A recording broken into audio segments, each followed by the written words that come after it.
somebody who competes with you, can compete with you, is on merits. But when they cannot knock you down on the basis of merit, then they will do things below the belt. People from the BJP, I believe, who lost elections.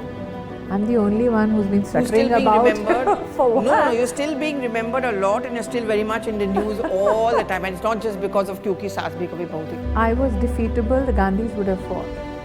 The fact that they chose not to fight me, they are particularly hurt about the fact that I worked so much. But why do you think you lost?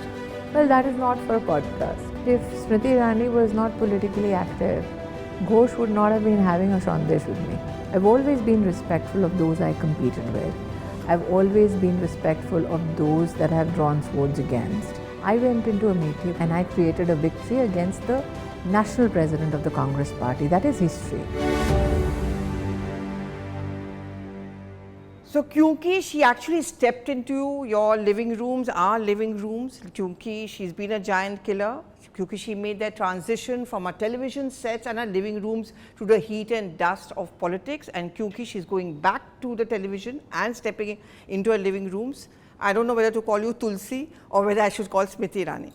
I am an avid watcher, and before we're going to go ahead, and this show is called Sandesh with Ghosh, and I've kept Sandesh here. I don't expect you to have it because I know you're trying to have a diet control. Not at all. I have no diet control. So you have My only challenge is that this is just Sandesh. There should have been, I think, a nice little mishti doi along with it. Okay, next time. There should have been some rasgulla. There should have been a little bhape ilish. Oh my God. There should have been a little bit of pulao, chana dal, begun bhaja. So that's an entire Bengali meal. Okay, I'm going to rattle off the figures which we've got and why we really should see and celebrate Kyunki Saas Bhi Kabhi Bahu Thi season 2.0. It has got around 5 crores unique TV viewers lifetime per month, 2.2 crore weekly, 1.5 crore daily, and it's got an OTT hit of 2.1 million weekly viewers, which clocks an average of 104 minutes each. And I have made a little contribution to this as well, because come what may, no matter how tired I am, I do watch Kyunki Saas Bhi Kabhi Bahu Thi. And what I find it very difficult to accept is that I'm seeing you here and then I see you on screen. There's a very deliberate, conscious attempt to look old. Yes. Now, not many people can do that. Well, I actually looked old on Kyunki when I was 27. We did a whole generational leap when the character of Tulsi became a mother-in-law and had grown-up sons, and at that age I was very insistent that I wanted to whiten my hair, and it was a constant battle with the producer because Shobha Kapoor, Ekta's mother, she's the main producer, and she was of the opinion you don't need to de-glamorize yourself just so that you can justify the character having 20-something plus sons. I was of the opinion that the character had become too real for people, and if I wanted the character to be relatable, I needed to in some way signify or signal to the audience that Tulsi is aging.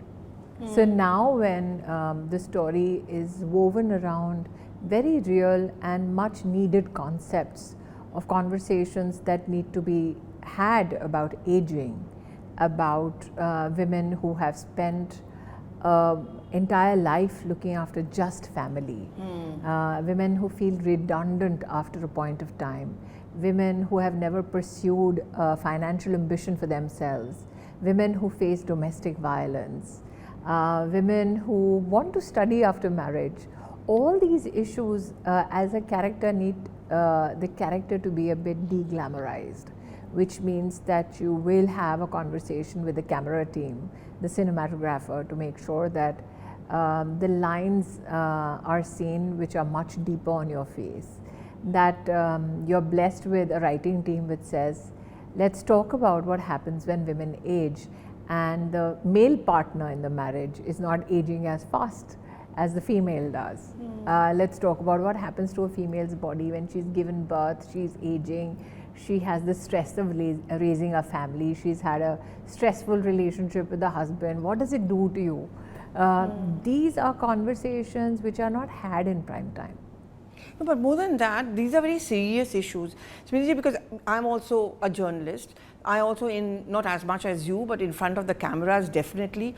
You know, we women are expected to look young. I mean, I know men, if they have grey hair, they are considered to be graceful. You know, देखो हम दिखते हैं. But we women, if we have grey hair, not many of us have a courage to go on air with white hair. Not many of us will be left with a job. Exactly. Not many of us, maybe. I hope not. But we'll be left. But that is the stark reality of at least entertainment and infotainment. That is the stark reality of even primetime news. Women anchors, reporters, journalists now have this double-edged sword. If you are too beautiful, then you're a distraction at work. If you are wearing the right shade of red, then are you having enough depth to report on economy? Do you have an understanding of geopolitical strategies? So it is a double-edged sword. It is bad enough to age. It is equally bad enough to look vivacious. But you know, there's an obsession now to look young, because you know I see that on Instagram Reels. You know, there's so many products. I had an objection for an ad recently where they said if you have this tea, you're going to look young. Your belly is going to be flat.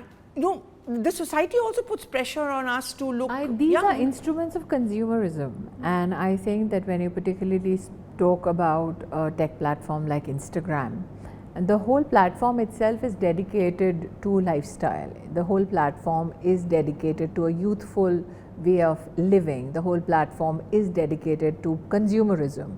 Hence, for you to hope to find reality there would be a tad bit unfair to the platform. The platform never speaks about bringing real life issues to life there. So I think today social media has given you a differentiated view of the world. It depends on the consumer what you take from it. Yes, there is a huge pressure that is created because of ads such as this, but anybody who is a bit sane and has a modicum of intelligence knows that a cup of tea does not give you a flat belly. But you know, I remember when I was much younger, and I used to go to Kolkata because that's where my house is. My relatives, Mashis and all of them used to give me fairness cream because they thought I was just too dark. And they would tell me, you are not going to get married because you know you're not the right color. I still face it at times. You know, I'm often told that you have to wear this color because so that you look fair. I saw you at one point of time where Mihir, you know, you're telling him that, you know, I'm looking old, मैं old लगती हूँ, and he's telling you, you know, I like you and I love you for your values. Do you think this obsession with looks compromises the need to look at a woman for her values? I think what is quintessentially very central to what you just said is the conversation that the man has. It is an issue that many women will espouse or speak about or worry about or, you know, kind of initiate a debate on. It is, I don't think on Indian television there is any male figure, character that initiates these kind of conversations. I think that Ekta and the channel, the network itself, were very vehement on the fact that it is not supposed to be only one point of view. It's a male and a female point of view. On a relationship, on a family, on what is happening across society that the family is a part of. And I celebrate the fact that it's the male character that talks about the fact that it's okay to age, we're all aging, that I understand how stressful it is, you give birth, you're looking after family. If it was just a female character talking about the issue, it would have looked a tad bit preachy. Especially given my political background, it would have felt as though I'm pontificating a particular political view given my work on gender for the past 2 decades. So I like the fact that they have the male character in the show talk about the issue. I also think that you've just read out the numbers at the beginning of this conversation. The sheer volume of people watching is an indication that that conversation is resonating. Yes. Now you are a very hardcore political journalist. You know the difference between real and real. However, at the end of a hectic day of reporting on the Indian Parliament, on Indian politics, you do find a resonance with a soap opera called Kyunki Saas Bhi Kabhi Bahu Thi, Why? Because there is something that you go through as an individual in your journey as a journalist, as a human being, that you find a reflection in the show. So I think that it is essential, especially your reflections on the show, as to how it's resonating across various sections of society. But you know, you talked about your political background. You have been a victim of misogyny yourself. So when you first stepped into Kyunki... Oh, I hate to describe myself as a victim. Okay, not victim. So I changed my words. I remember when you stepped in from Kyunki Saas Bhi Kabhi Bahu Thi Part 1 into the heat and dust of politics. There was a cynicism. और करनी ही नहीं पाएगी, वो तो AC room में बैठ के. You fought that. I think it's also, I think, a very natural reaction to somebody like me who never spoke about my potential, who never spoke about my background, who never actually went out and did the needed PR that normally politicians or those who are emerging in the political ecosystem normally indulge in. I still recount Jaswant Singh Ji when he was minister in the Vajpayee government. In fact, I was just a mere 25, 26-year-old. He sat me down and he told me that, beta, you think that being earnest works, PR works. So do go out, meet journalists, tell them about you. They need to see your potential. Don't think but that. Did you do that? I didn't. I know, because I remember you would not. In fact, we would often think she doesn't talk to us enough. And some would label you arrogant also, which was, I think, tad unfair. Because now I see. I was very busy working. The whole joy of serving is such that you only have 24 hours in the day. So you can either cultivate a great image about yourself, or you can use that time to get things done and help change people's lives. So it was a very conscious decision that I would not be flippant. I will do something on the ground. I will make that work and that body of work matter. Because for me to have two simultaneous careers and raise a family, it's not a very easy way of living. So I had to decide, should I just do media, should I do media and politics and raise a family? Would I have time to cultivate a PR system in media and cultivate a PR system in politics? In hindsight, many people say you would have done so much better, your load would have been so much lighter if you only spoke about how great you are. You know, I remember when I just started covering and I would see you first in Parliament, I was told by the people, "Ab dur rehna, bhago bhago, Smriti aa rahi hai." And I used to say, why? Because they felt because you just did not want to talk to us, because you would not sit and indulge us. I have never been one for idle gossip. I've not done that in the industry as a media personality also. I've always been go to work, come back home. And I think that, and I'm being fair to other colleagues across political parties, there has been this culture of chai pi ke baith ke baatein karte hain. I've never had the time. Yeah, you never gave us a cup of tea actually. Tab nahi diya, ab dete ho. But you know, you talked about family, which is very important, because I think the success story of Kyunki Saas Bhi Kabhi Bahu Thi is even more stark, given the fact that I love watching OTTs across different platforms. It's so much of goriness, so much of sex, violence, so on and so forth, and slick ones.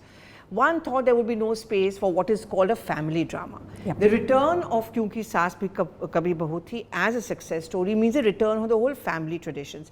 And the last episode, I remember your son comes back from America, settles down here because his wife wants people to understand the culture of India. That is something which even the Prime Minister has been talking about. Apne desh mein garv karo. I think the whole aspect of not only the son coming back, the importance of raising kids amongst and the daughter-in-law having her way. The daughter-in-law being supported by the family, that is a relationship we all aspire to. That just because you married and move into a new family, that doesn't mean that you are not the fulcrum of that family, that your needs or your way of living life will not be acceptable to a particular family system. What is also heartening is the way they show grandchildren, and Tulsi's character is trying to explain to the grandchildren how Jai Shri Krishna. Yes, and distinguish possibly a celebration that we do for Navratri and let's say what they were doing in the US, namely Halloween. So those little aspects which you see reflected even in urban India today are finding some kind of a reflection in the story of Kyunki, and that's why it's becoming so relatable. I had one very well-known person from Delhi who has moved overseas and thought that, you know, she will go with her whole retinue of people, including family and grandchildren. She messaged me, she said, you know what, I'm talking to somebody, I want to come back. So I think somewhere something inside us always draws us back home. And Kyunki is becoming one of those tugs at the heart which says, come absolutely. home. No, and also the focus on family. You are the one who's actually the head of the family. I remember at one point of time, he said the head of the heart of the family, and he's the head of the family. I don't agree with him on that. I think you are the head of the family because you're keeping the family together. So let's shift our focus little bit, wee bit, to politics, because what happens is, unfortunately, the family also gets drawn in. It happened in your case. I remember I saw your hurt because you were at a press conference when I think you were the WCD minister, your daughter was dragged in. I saw that happening with the Prime Minister recently in Bihar, where his mother was dragged in. It hurts, right? And it's unfair. I think that people like me are in politics because we want to bring broad-based changes. I became the Minister for Education, and I was fortunate that I could lay the foundations of what is called now the education policy of India. The fact that as Textiles Minister, I could bring forth to my country at a time where we were hit by COVID, had no PPE suits, no manufacturing possibilities in India to create that industry during lockdown. Apart from the fact that I could work in handlooms, technical textiles in our country did not have HSN codes. We established that. In WCD, we could bring about changes in the juvenile justice system. The Nirbhaya Fund saw 700 one-stop centers coming up, 1,000 fast-track courts get actualized. So if I look at my body of work, I am satisfied with the fact that for 2.5 decades, I have worked for issues of gender, for children. I have worked at the grassroots in the BJP organizationally. Do I have a sense of satisfaction and pride in what I've done? Yes. The only way that somebody who competes with you can compete with you is on merits. But when they cannot knock you down on the basis of merit, then they will do things below the belt, which is a reflection on their capacities, not yours, which is a reflection on their moral meters, not yours. It is very easy to draw a sword and drag their kids in, but that is a true test. Would you sink to that depth, to that low that they did? And I'm very proud that even if I have the mechanisms, or I have the gunpowder or an unsheathed sword, I will not drag down a child. But you never thought at that point of time, why am I into politics? Because why should my family? That is the time that there was an affirmation that they feel that the only way to destroy me mentally, emotionally, is to try and destroy my family. It was a reflection on them, not me. And the Prime Minister's mother being dragged in. I mean, she's I not even think the alive. fact that at the age of 75, they attack a man for a mother who's no longer amongst us is again a reflection on, no wonder they don't win. He was very emotional, I remember, in one of the speeches he gave. Obviously, he's been upset. But no wonder they don't win. No wonder they don't win. Yeah, they didn't win the VP polls. Okay, so we talked about family, we talked about this. I really want to talk about dowry and rape also. Because, you know, no matter how much, and I'm speaking as a woman, not as a journalist, no matter how much of women empowerment or Nari Shakti ki hum baat kare, whenever we hear about rape, you saw it in RG Kaur. I don't want to go into the politics of it. When you went to RG Kaur, you saw in Sandesh Khali, I saw it myself. Things haven't changed for us, have they? Dowry. I mean, you saw the case happen in Gurgaon, both the sides. I would say that we all hope that there will be a utopian state where there is no longer any crime. What would be worse off is that in the presence of crime, there'd be an absence of justice. Today, as somebody who has seen politics both from the perspective of an opposition member and for those who've been in government, what did I speak of when the Nirbhaya rape took place? I still remember her mother, Asha ji, would possibly recount. We fought for capital punishment. We fought for speedy justice. We fought for CCTV cameras. We fought for lighting up those spaces, those roads, those gullies which are dark. We fought for toilets for women because 2013, 2012, there was a report in the channel that you report on that 43% of sexual assaults took place when women went out to defecate. Yes. Right? So when you come to a position of power, what do? I'm very proud that the Prime Minister, it was not a political desire or political demand of any woman in this country in 2014 that toilets be built. He built it. There was never an expectation from a Prime Minister while speaking from the ramparts of the Red Fort that please give us a sanitary pad for ₹1. It's not even spoken of so loudly in front of a medical shop by women, even today. They wrap it in that black bag and give you. And here is a Prime Minister who very, very normally says, go to the Ayush Kendra and get this. Jan Aushadhi Kendra and get this for you. He has normalized that conversation. Today, I work on the facet of urine leakage. So many women face it, nobody talks about it. If a system does not respond, then I would be flabbergasted, then I would be pained. Have you created institutions that deliver justice? Have you created a one-stop center that will give women shelter if they're victims of violence? If you look at NCRB data, most of those crimes are happening amongst people in geographies that women think they have a home in or have a safe workplace in. The RG car incident was a place of work. I think the other one which happened in the law school in Kolkata again. Yep, it is either a place of education, a place of work, or a person's family. Or someone known to you. Yeah. So in a democratic state, are we willing to have the government in our bedrooms? So those are the, for the lack of a better word, perils of being democratic. But I think the goodness of democracy comes when you strengthen institutions that deliver justice.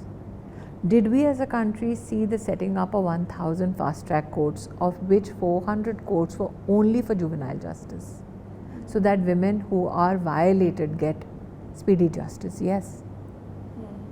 Do we have NALSA helping women, counsel them? Yes. Do we have NIMHANS counseling women? Yes. Is society at large today a bit different from what it was, let's say, a decade and a half ago, where women would not want to report for the fear of being shamed? We have changed a lot. There is much more change that is needed. But they attacked you when you became the HRD minister. Yes. You've become very philosophical now. No, I haven't. I was very focused on the fact that if I let them distract me from my work, I would just be fighting the shadows. How do you contribute and create efficacy for your office? Today, my country has the national ranking framework where youngsters look at the ranking of universities and colleges and get admitted. That was made by me. You can't deny me that contribution. India's first MOOCs platform, Swayam, where today 2 crore students are studying, higher education institutions of repute including IITs and IIMs are teaching over 1,000 courses. That was made by me. You can't deny me that. Prime Minister wanted a program where Indians who are teaching overseas, those academicians come and teach in Indian institutions, especially government run. Gyan was the name of the project that we undertook. We have over 2,500 academicians who came and who taught. So if you look back at my tenure as HRD minister, the things that I could contribute to, are they today the foundations of how government is impacting the lives of millions of people in my country? Yes. Now imagine, instead of using my time productively to serve my country, I had made a song and dance about how I'm being victimized. Would I have done justice to the people I was chosen to serve? Correct. And do remember, while I was doing all of that, I was also looking after Amethi. I was going to come to that, because I will not be forgiven if I only focus on the Tulsi, because you are what you are because of the giant killer tag. I mean, I'll tell you, I was there in Amethi. Many people told me कि हवा बदल रही है, but I never thought कि इतनी हवा बदलेगी कि the Gandhi family. How did you feel that particular morning, the results when it started coming in? Did you think one? the day I've had you 3 results. the day you defeated Rahul Gandhi, the first time? I was nonchalant. No, that can't be possible. I'm sure you must have thought I've done it. No. I don't get swayed by failure or success. For me, it's a job done, dusted, move on. But did you feel bad when you lost this time around, No. or you saw it coming? No. There are 100 people from the BJP, I believe, who lost elections. I'm the only one who's been suffering about for what? No, you're still being remembered a lot, and you're still very much in the news all the time. And it's not just because of क्योंकि सास भी कभी बहुत ही. But क्या आपको राहुल गांधी की याद आती है? क्यों? No, I mean he's changed. He's trying to change his style of politics. His voter adhikar yatra, and today also Gandhi chor and all that. I mean, do you feel? I think that because there's a smugness about the Congress, because they feel, and every time they see you, they still say कि देखो इनको हरा दिया हमने. एक सिर्फ KL Sharma ने हरा दिया. You know that. I think that if truly I was defeatable, the Gandhis would have fought. The fact that they chose not to fight me, that in itself, in politics, to all those who are intelligent and experienced, is a good enough indication. If it was so easy, they would have fought. So I think they offered Mr. Sharma as the sacrificial goat. I think anybody and everybody who is very, very in actually depth engaged with Indian politics, especially with the state of UP, know exactly what happened in Amethi. So I don't think any intelligent Congress person is right now smiling smugly when they look at me. They are just happy that they don't have to deal with me every day. I don't know for how long, but I'm going to wrap up with those questions. But you go to Amethi, do you often, your house is there? I've been to that house. Yeah. Not many politicians would have built a house there, you know. Well, I'm not. Rahul Gandhi doesn't have a house in Amethi. I'm not the ordinary politician. I think what is extremely for me endearing is the fact that people themselves have taken umbrage to the 2024 laws. They are of the opinion, itna kaam kiya. They used to tell me, naam nahi kaam bolta hai. But I did a lot of work. I would have been worse off if people said, "Arey kuch kiya nahi isliye hara diya." I'm joyful about the fact that they are particularly hurt about the fact that I worked so much. But why do you think you lost? Well, that is not for a podcast. Oh, that's not for a podcast. Okay, fine. So someday you're going to write that book. No. Okay, you never will. I think I would take a leaf out of Atal Bihari Vajpayee's life. He never wrote about the realities he faced in politics. But you know, people think Tulsi aa gayi to Smriti Irani, the politician, is gone. That you've taken a step back. I do see you do the press con, but have you given up on a political career? Do you want to fight election in future maybe? I have always said that who fights from where and what and how is a decision for the party to take. But if Smriti Irani was not politically active, Ghosh would not have been having a Shandesh with me. But she didn't even get to have the Shandesh video, so I'm going to wrap up with that Shandesh. But so that means Tulsi is there, Smriti Irani, the politician, is there. So someday you're going to contest elections, the next Lok Sabha elections maybe. Who knows? Amethi? Raebareli? Who knows? Who knows? And I really want to let go, before I end this kind of a conversation with you, as a woman. And as a woman, do you have any regrets about how... Yeah, I know you don't like the word regret, but do you think you could have done something differently or better from Amethi or as an MP or when you were a minister? Or you think that I was fine the way I was, but you learn each day? I think that people would have rather had that I spent a lot of money on PR. My life would have been easier. The attacks would have been minimal. But I was not attacked for my incompetence. I was attacked because I was competent. You don't want to do PR now? I mean, if you go back into contesting elections again? No. When I sit with a journalist while I'm minister, I know that the journalist is working. It is not just a cup of tea. It is basically a medium for them to get some kind of information. I would be extremely disrespectful towards my Prime Minister and my office if I would indulge in gossip then with such a journalist. At the same time, I would insult the intelligence of the person I'm giving tea to by dodging questions, which should be answered by ministers. So I've always had a very respectful conversation where I've said that if you want to ask me something on record, and that's been your experience with me, yes, absolutely. Give it to me in writing. The minister's office or the PIB, which is the Government Office of Response, will respond to you.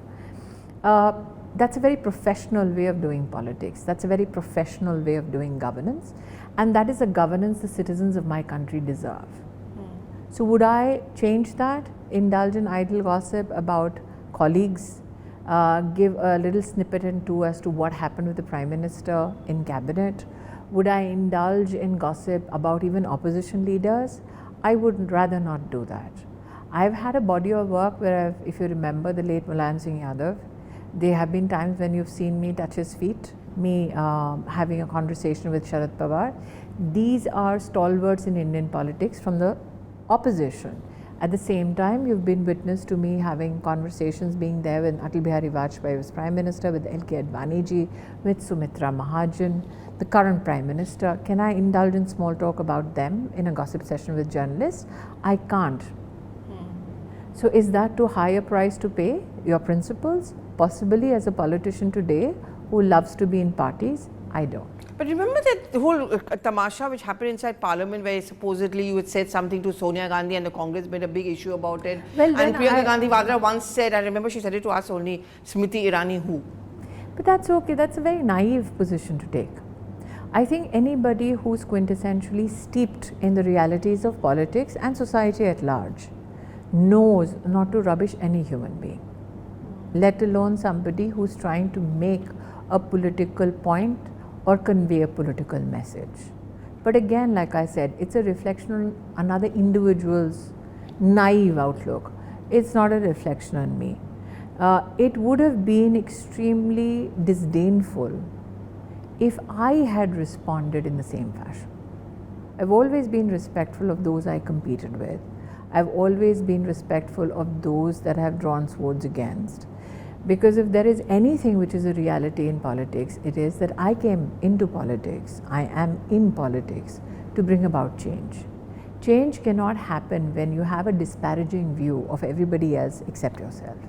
Change cannot happen when you do not open yourself up for debate or deliberation. Change cannot happen when you don't want to indulge in a discussion. So it's very easy to be myopic, it is very easy to be childish, it is very easy to warm up to journalists and go but that is exactly something I wanted to avoid as a female politician. For too long, women in politics also have been looked upon as lightweights. I went into Amethi, which was a place where stalwarts in Indian politics have lost their deposit, have not won. And I created a victory against the national president of the Congress party. That is history. That does not happen when you treat politics lightly. So it's not going to be Tulsi or Smriti, it's going to be both Tulsi as well as Smriti Irani, and I have to tell you I'm completely hooked to Kyunki season 2.